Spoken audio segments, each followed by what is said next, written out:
Mesdames et messieurs, bonsoir et merci de votre fidélité à votre télévision régionale Prestige pour être au diapason de l'actualité et d'ici et d'ailleurs, et vous avez raison, le journal. Au sommaire de cette édition, le coup d'envoi pour les épreuves physiques du baccalauréat session 2022 devrait se tenir aujourd'hui mercredi, mais les professeurs d'éducation physique et sportive ont boycotté les tests. Nos reporters sont allés faire le constat au lycée El Hadj Malick Sy de Thiès. La 134e édition du pèlerinage marial de Popenguine se prépare activement. À Thiès, la communauté catholique est déjà à pied d'œuvre. Réaction dans cette édition. Et puis le reportage du jour est consacré aux gargotes, ces lieux préférés de certains Thiessois subissent de plein fouet l'effet de la flambée des prix. Reportage dans cette édition. Et puis les échos sur l'international et la page sportive mettront à terme à ce rendez-vous d'information. Le développement, c'est après ceci.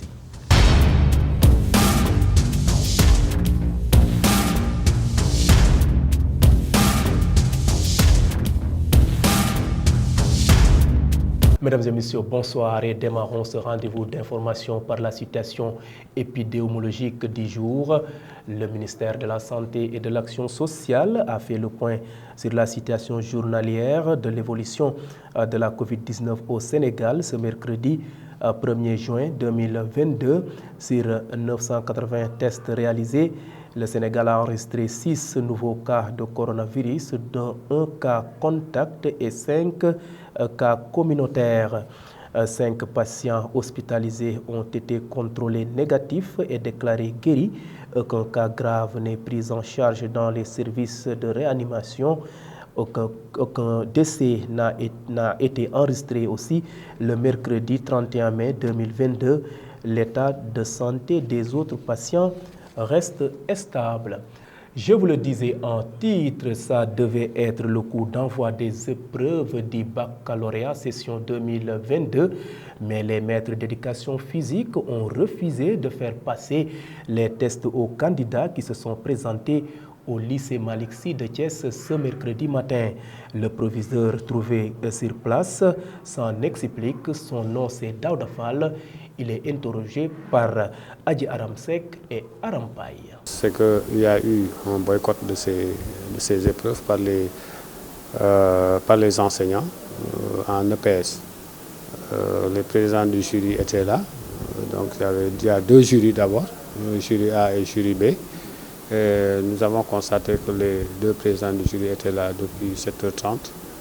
Mais malheureusement, les épreuves n'ont pas pu se dérouler à cause de l'absence des examinateurs. Parce qu'ils m'ont dit que sur 13, dans le jury A, il y avait 12 examinateurs. Il n'y a que 2 qui se sont présentés. Dans le jury B, il y en avait 13. Il n'y a que 2 également qui se sont présentés. Et puis également les conditions dans lesquelles l'établissement s'est trouvé. Je leur ai demandé de surseoir à ces épreuves dans la mesure où la sécurité n'était plus assurée. Il était plus sage donc d'attendre et de voir ce qui va se passer. Et, malheureusement, il y avait des piquets de grève, il y avait des élèves qui étaient sortis et donc il y a un climat d'insécurité qui ne permettait pas donc de dérouler des épreuves d'éducation physique du baccalauréat. La 134e édition du pèlerinage marial de Popenguine se prépare activement et voilà 2 ans que ce pèlerinage n'avait pas été organisé pour cause de Covid-19. Les restrictions levées, l'Église prépare activement l'événement autour du thème « Vocation et chemin de sainteté ». L'abbé Osario Gomis, membre de la direction des œuvres de l'église de Thiès, revient sur l'importance du thème. Il est interrogé par Mam Biram Cissé Gueye et Aram Paye. Mais puisque nous allons en pèlerinage, je pense que les jeunes sont assez avertis. Ils savent qu'un pèlerinage, ce n'est pas un luxe, c'est un effort, c'est des sacrifices. Et ça demande ce qu'on appelle le marcher ensemble en église, ça demande voilà, un sens du dépassement et du sacrifice. Donc je leur demande vraiment d'accepter les conditions de marche. Et nous sommes là pour les accompagner, en tout cas pour les aider, que les conditions soient les meilleures. il faut que les jeunes fassent preuve de comportement exemplaire. D'abord sur place, pour ne pas être dispersés dans la ville jusque tard la nuit. Il faut qu'ils reviennent se coucher au plus tard à 23h30 pour être dans les meilleures conditions de marche. Autrement, s'ils se couchent tard, ils vont être fatigués et ça va se répercuter sur le chemin qui mène vers Popenguine. À partir de 4h30 déjà, ils vont prendre le petit déjeuner et à 5h, il y aura la bénédiction de la marche devant le portail de la cathédrale Sainte-Anne. Ensuite, la marche va se dérouler de manière pacifique, mais de manière paisible aussi et de manière disciplinée.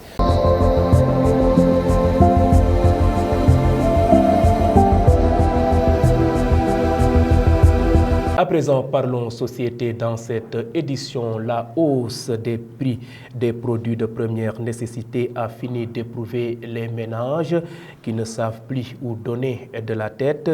Un tour au marché central de Thiès permet de s'en rendre compte. Suivons ce reportage de Arampaï et Adjaramsek. La hausse des prix des denrées alimentaires notée ces jours-ci au Sénégal est inexplicable. Le marché central de Thiès, pourtant toujours bondé, les commerçants et acheteurs sont un peu dépités. Pour la cherté, nous et les clients, on a le même supplice. On ne peut pas acheter à 50 francs et vendre à 25 francs.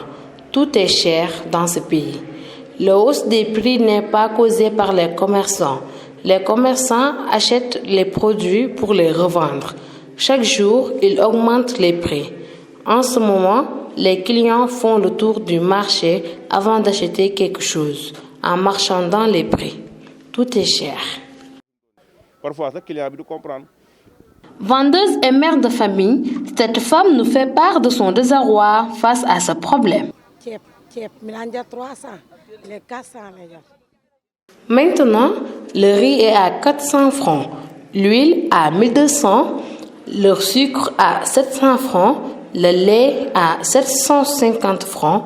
Tout est cher.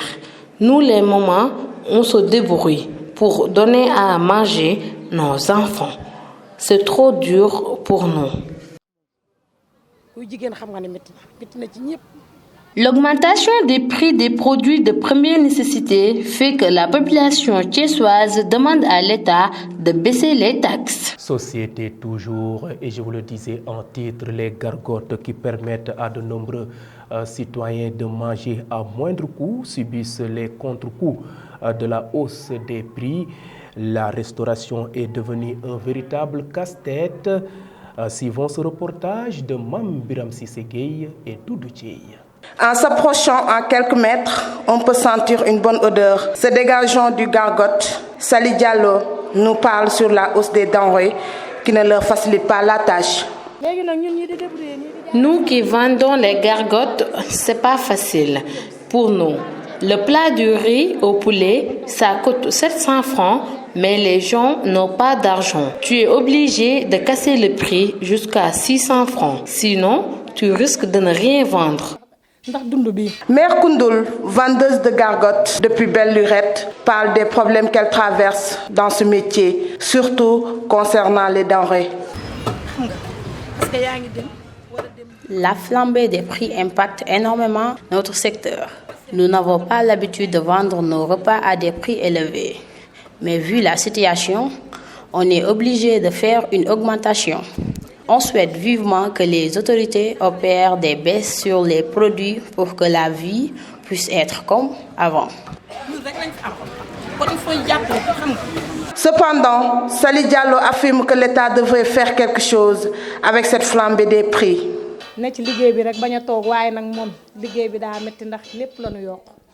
Vous voyez, on est en train de préparer le repas pour nos clients.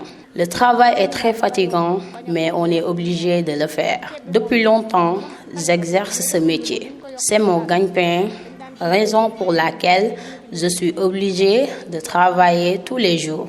Mais ce qui entrave nos activités, c'est la hausse drastique des prix des denrées. Vraiment, nous souhaitons que les autorités nous viennent en aide.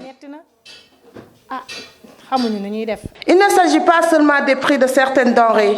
Le loyer, le transport et même la santé, bref, tout ce qui permet de vivre dignement a connu des hausses.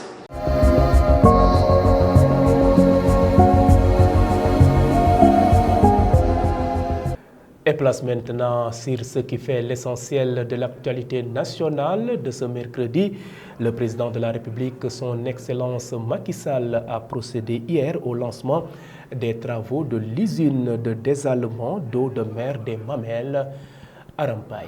Démarrons l'actualité nationale en parlant de la migration et relations économiques entre l'UE et le Sénégal. La question migratoire et les relations économiques et commerciales étaient à Dakar au menu de la réunion du dialogue politique entre l'Union européenne et le Sénégal. La ministre des Affaires étrangères et des Sénégalais de l'extérieur, Aïssata Tall Sall, et la chef de la délégation de l'Union européenne, Irène Mégason, ont co-présidé la réunion. 2 points fondamentaux de la coopération entre l'Union européenne et le Sénégal, à savoir la migration et les relations économiques et commerciales, ont été abordés. Parlons à présent du Forum international sur l'économique.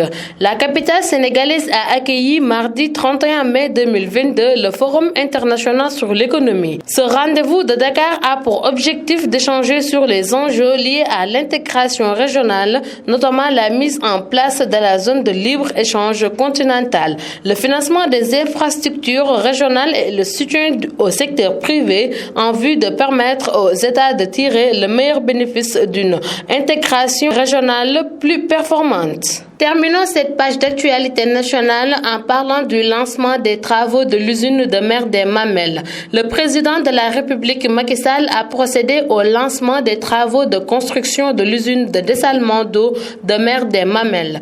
Financée par le Japon à travers son agence de coopération internationale JICA pour un montant de 137 milliards de francs CFA, cette usine d'eau d'une capacité de 50 000 mètres cubes par jour, extensible à 100 000 mètres cubes par jour, permettra à terme d'améliorer la disponibilité de l'eau à Dakar. C'était tout pour l'actualité nationale.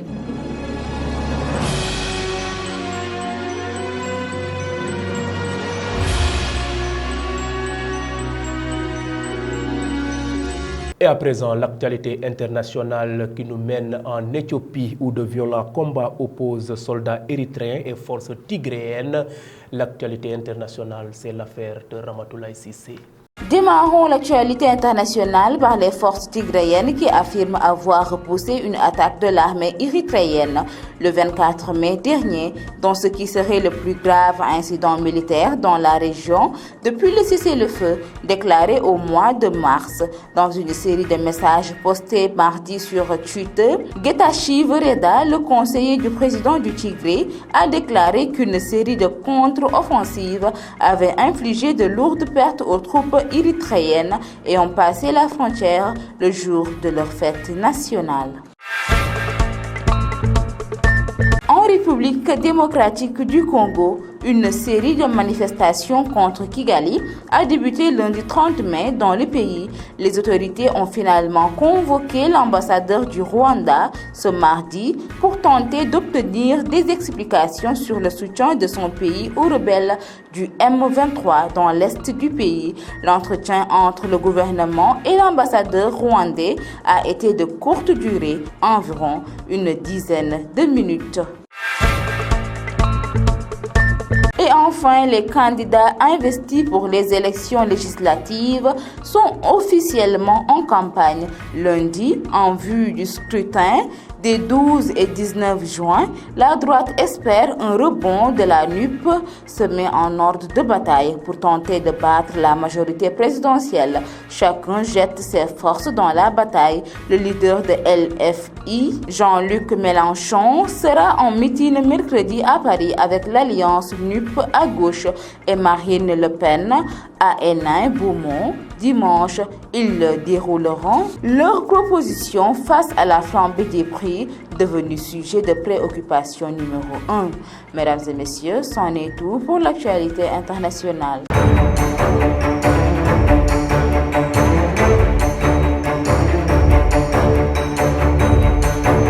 Et bouclons cette édition par une note sportive. L'actualité sportive sur votre télévision régionale Prestige que nous démarrons par la Coupe d'Afrique des Nations U18 2022. garçons et filles se déroulera à Antananarivo, à Madagascar. Ce sera du 30 juillet au 14 août. La Fédération malgache a révélé les dates de ces compétitions continentales du basketball jeune.